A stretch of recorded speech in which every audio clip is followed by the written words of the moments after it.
My name's Kay Adams. Thank you so much for choosing this breakfast table to hang out with this morning to kick off your weekend with Peter Schrager, with Kyle Brandt, with DeAngelo Hall, who I heard a rumor. I'll ask Will to confirm. You're off Good Morning Football Weekend tomorrow. Will Selva taking over. I am. Shout out to Will Selva. Yeah. I appreciate you holding me down, Will. I put in a long weeks of work, so, you know. Well, we've loved having you here in New York. We got to get to some highlights here. We've got lots to talk about on the show. Top 5 Friday, a Mad Minute, our brightest stars, Kareem Jackson, Carl Banks joining the program, 2 Yahoos from Wall Street. It's time for the lead block. Lead block. You and Selva, when anybody even noticed the difference? It's separated at birth. Look at you.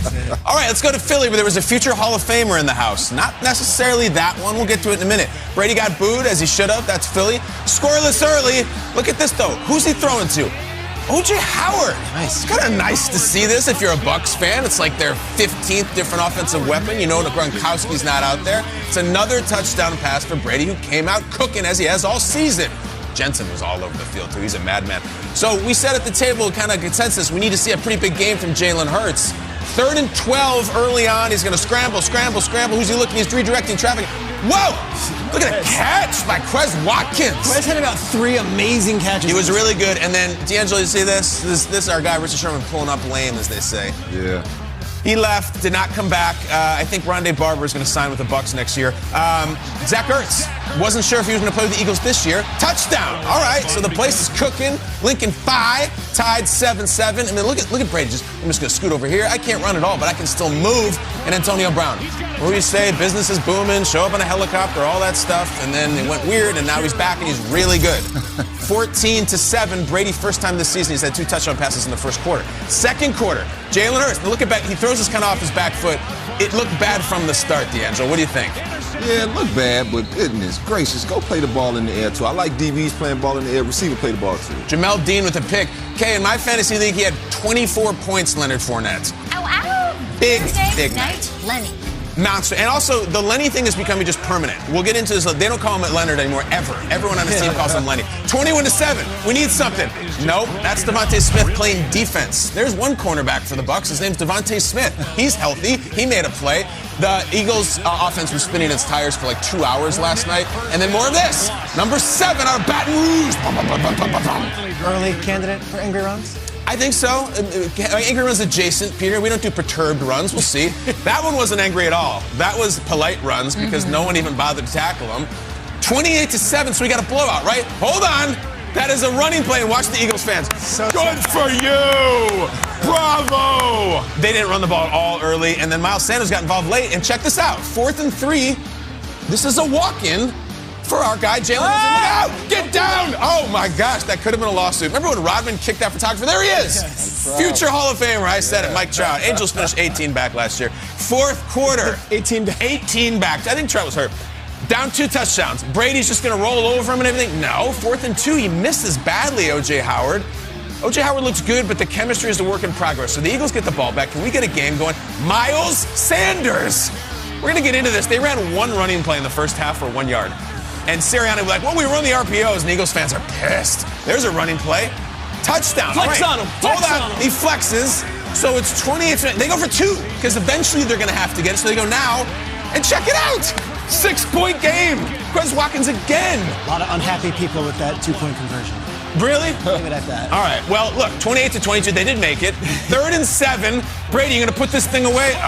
Watch the reverse angle of this. DeAngelo, take me through this, because look how tight this is. I mean, that is a heck of a window to get a ball in. And, DB, if you just get your eyes around Epps, maybe you can knock it down, but he's too busy looking at the receiver. He was looking, and then he was losing, because on a 3rd and 1, I think the patented Tom Brady quarterback sneak goes up the middle, and that's it. Take a knee. It's a wrap. The Eagles made it fun for a hot minute at the end, but we have a 28-22 final score and a 5-1 next to the Buccaneers in their record column. Afterwards, I mentioned the Lenny thing. It's just Lenny now. Leonard is completely retired, and Bruce Arians and Tom Brady both talked about number 7. What's his name, Coach? Yeah, Lenny's been really, really good. Very solid run and pass protection. He's playing as a really good 3-down back right now at a high level. He's a great back. I mean, he's big, tough, catches it, runs, blocks, does everything for us. So great to have him in there. Obviously, when he's rolling, it's tough to stop us. Tom Brady there got a little dicey near the end when they consequently started running the ball a little bit more in the second half after that one carry for Miles Sanders in the entire first half. But Tampa closed it out with Tom Brady executing, looking awesome at first, then Leonard Fournette, or now it's officially Lenny. It's Lenny. When I think Lenny, I think of Mice and Men. Yep. And I think of the second best friend to Homer Simpson that hangs out at Moe's. Yep. Yeah, that guy puts him back. Is there another Lenny? In Tampa. That's it. That's all we got. Those are the three? All right. If there are any that we are missing, let Lenny me know. Dykstra. There we go. At GMFB. Oh, there we go. Oh, you guys can keep going. What was our big takeaway from the Buccaneers win last night in Philadelphia, Shrakes? Brady wasn't at his best in the second half. In fact, there was a couple plays where the passes were off, and you're like, is the thumb bothering him? Is he getting hit? Then they get the ball back with 6 minutes, and they're up 6 points, and the crowd is going nuts. Like, we need to stop. We need to stop. And here's the Tom Brady stuff that doesn't show up in the football life, doesn't show up in the America's game. 5 minutes left to go in the game, and Brady says, all right, 2nd and 10, let's get a first down. 3rd and 7. 3rd and 7, get him off the field, give him a shot, we're down 1 score. He finds a way. 3rd and 1, Brady, just got to get him off the field. First down, game over. They never touched the ball the final 6 minutes. Right. This is it to me. This is what champions do. This is the difference between them and some of these topsy-turvy games where, did you see that this team came back from 17 points late and they found a way when you were asleep? We've been through that on a lot of Monday night games and a lot of Thursday night games. The Bucs don't have those games. They don't give up these giant leads. And Brady, again, not his best night. This one's not going in the Louvre. It's not going in the Hall of Fame. It'll be forgotten the second they take the field against Chicago next week.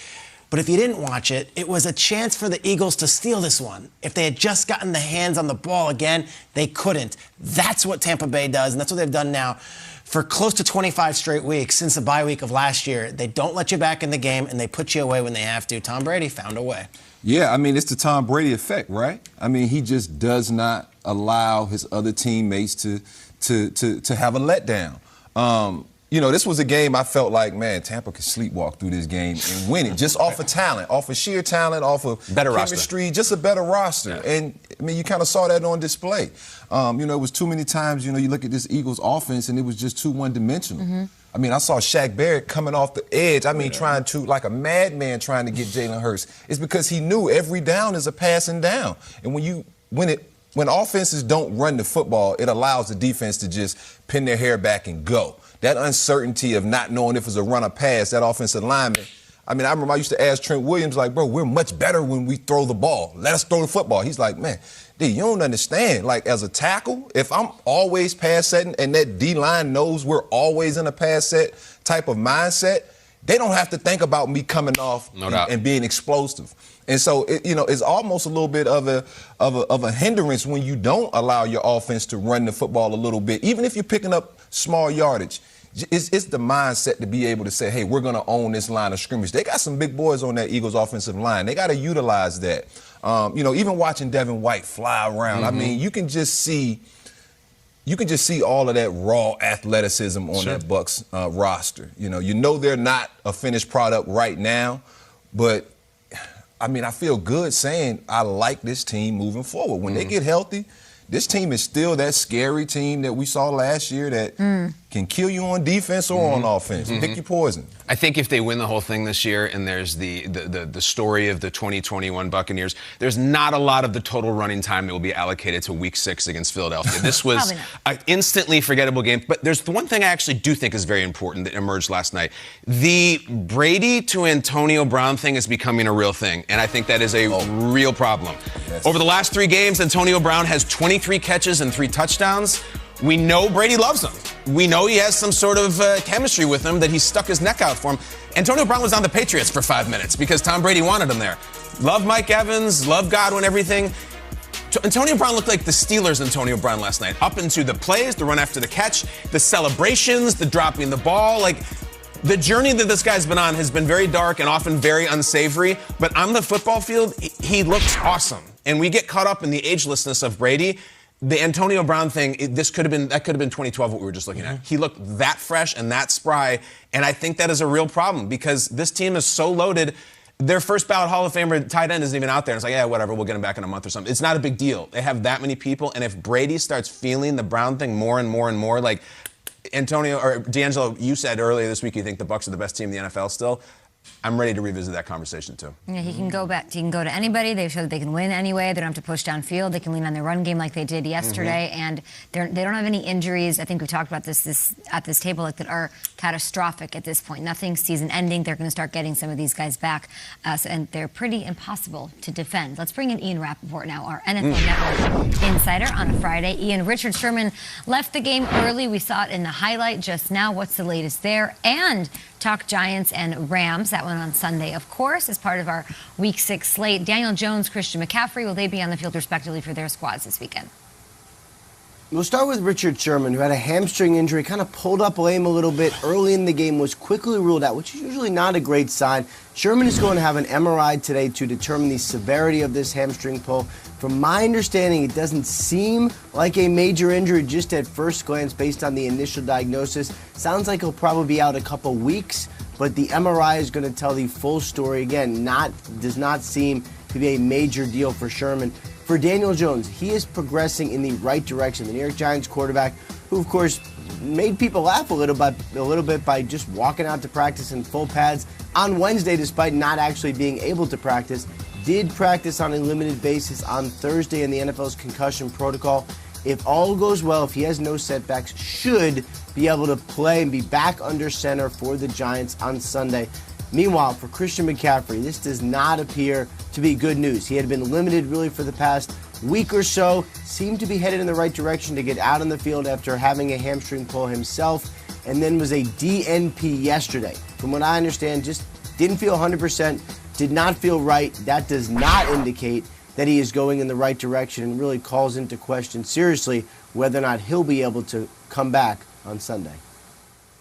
Appreciate the updates all around. If you're looking for running back help, we've got Top 5 Friday coming up. Khalil Herbert, somebody you might want to plug into your lineup for Christian McCaffrey if he does not go. Thank you so much, Ian.